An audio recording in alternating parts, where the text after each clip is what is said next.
How surprised were you by the trio being targeted this week? In retrospect, do you feel there's anything you could have done to avoid getting nominated for the first and last time? Um, hey, Mike Bloom, to answer your question, how surprised am I to see the trio targeted this week?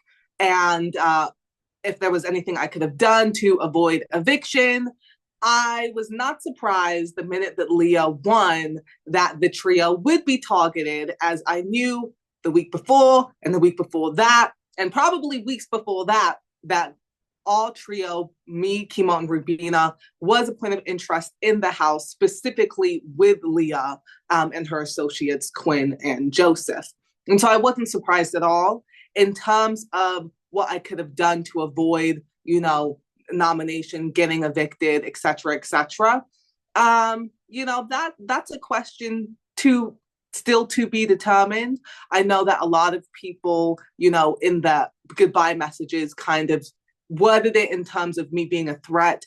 And, there was a lot of statements in terms of me having one of the better social games in the house. And so, yeah, I don't necessarily have a full answer for that question, but I think that perception is everything in this house. And so, definitely, if there was one thing I could have tried to do was to, do an even better job earlier on in the game to dissuade those perceptions.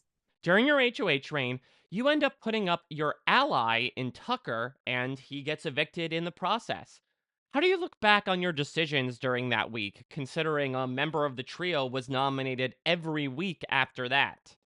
Mm-hmm.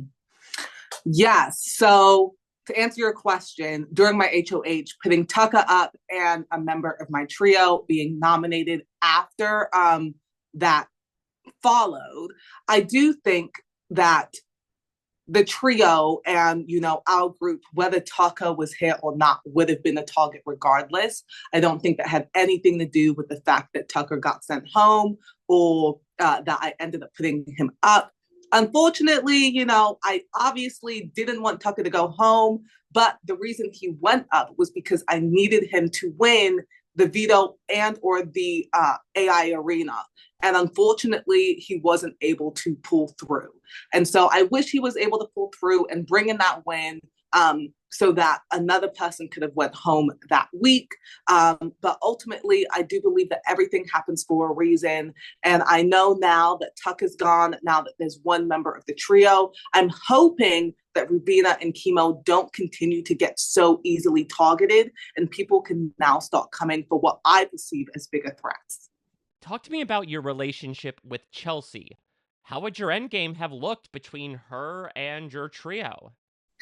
So in terms of my relationship with Chelsea and how that balances with the trio, Chelsea is someone that I value just as much as Chemo and Rubina in this game. She also, along with Chemo and Rubina, had my back since the very beginning. And so, ideally, what I would have loved in any alternative scenario is seeing any one of them win definitely would have brought a lot of joy to my heart. But there was also the bigger purpose of wanting to see women at the end for me and the dream that, in an alternative scenario, we could have seen three women of color at the end. I think that would have won my heart, being raised in an all female household. I'm constantly rooting for women in every place that I walk into. And so I think that Chelsea was honestly an addition that people didn't necessarily know that she was part of, but I valued her just as much as I valued Kimo and Rubina in this game. Finally, give me your rapid fire thoughts on each of the remaining house guests, starting with Angela.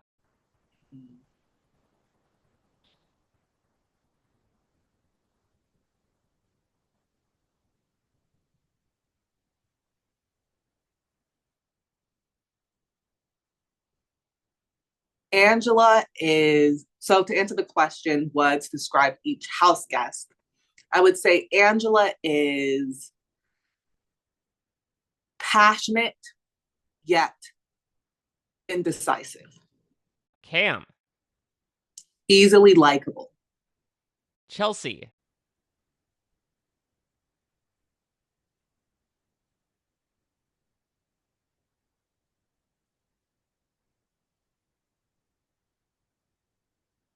motivating and inspirational. Chemo.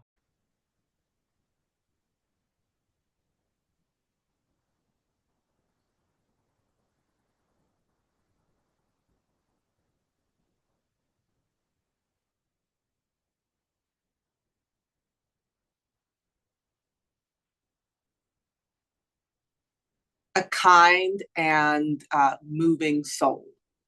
Leah. Calculative. Mackenzie.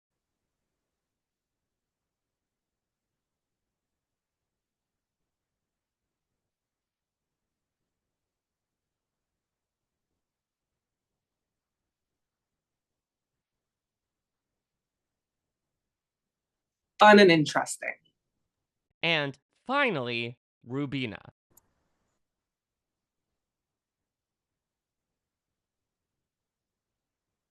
A big sister.